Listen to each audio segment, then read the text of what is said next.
1 in 5 people that receive the diagnosis of COVID-19 go on to have a psychiatric diagnosis within the 3 months after the illness. And that is above and beyond what we would expect for other health conditions, such as influenza, so the flu, or skin infections, for instance. And so indeed, there seems to be a link between COVID-19 and mental health. But is it a symptom of COVID-19? Can you say whether that's the case?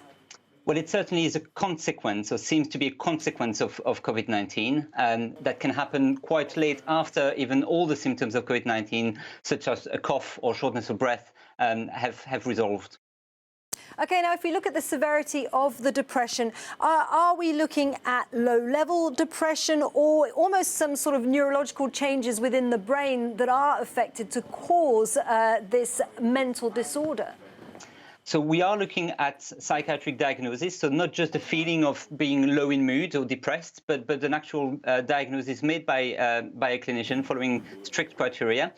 Now, in terms of what the severity of that depression really is, we do not know yet. So that's research in progress, and we'll have to look out for those.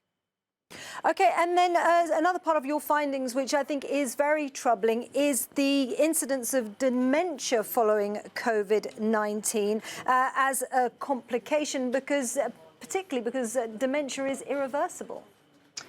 That's right. So that was quite a surprising finding, and yet, and as you said, indeed a very worrying one. That being said, that's a finding to be taken and interpreted quite cautiously.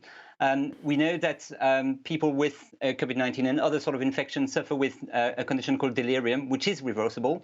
And sometimes it's quite difficult to tell whether we are witnessing delirium or dementia. So we'll have to look at those patients for longer follow-ups, not just 3 months, but 6 months, 1 year, 2 years, just to see whether that confirms that finding or not.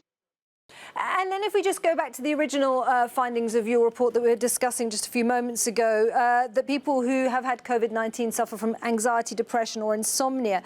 You said you were surprised by this, but then if we look at the world we're living in now, the angst that COVID-19 has wrought on people, one could only assume that if you contract COVID-19, that would be exacerbated. That's right. So it's not that surprising in that sense. And there had been some case reports of that happening. I think it was quite surprising to see the scale of that happening. So we're looking at, again, people that have been diagnosed with a disorder by a psychiatrist, and not just people feeling anxious as a result of the pandemic, which indeed can cause anxiety.